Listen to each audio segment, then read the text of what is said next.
Hola, ¿qué tal? Soy Natalia, de la Vocalía de la Mujer de la Federación de Montaña de Valencia, y hoy hemos hecho una ruta del programa de igualdad y de inclusión en la montaña en Atzeina de Albaida, y bueno, quería hacerle unas preguntas a Amparo sobre este programa.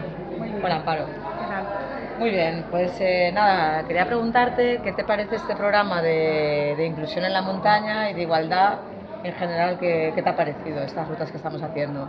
Pues me parece fenomenal, pues es una manera de visualizar un problema que existe y que a veces se minimiza, pero creo que es interesante ese tipo de actividades. Me parece fenomenal. Además, participamos todos, mujeres y hombres, porque en este proyecto creo que estamos todos metidos en el de igualdad e inclusión, lo cual me parece muy bien enfocado. Muy bien.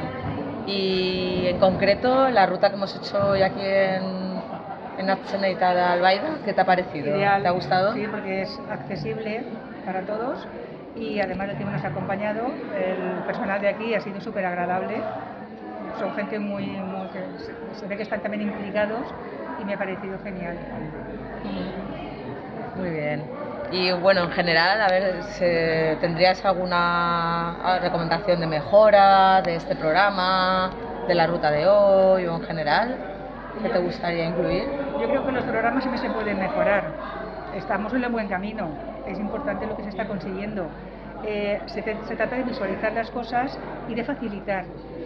Si, por ejemplo, se tienen que hacer cursos, como lo estábamos comentando antes, para técnicos, gente a un nivel más elevado en montaña, hay que facilitar que las madres, que siempre están con atención a niños y a personas mayores, puedan acceder a esas reuniones, o a esos cursos o a esos seminarios. Facilitar a tope. A tope.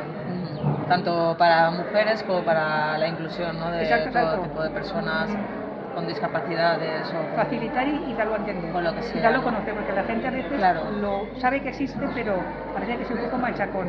Claro. Hay que ser machacón. Yo pienso que para conseguir hay que ser machacón. Pues muy bien, pues nada, vamos a seguir disfrutando de estas Muy rutas. bien, pues encantada de poder ayudar en algo. Muy bien, vale, gracias. De nada.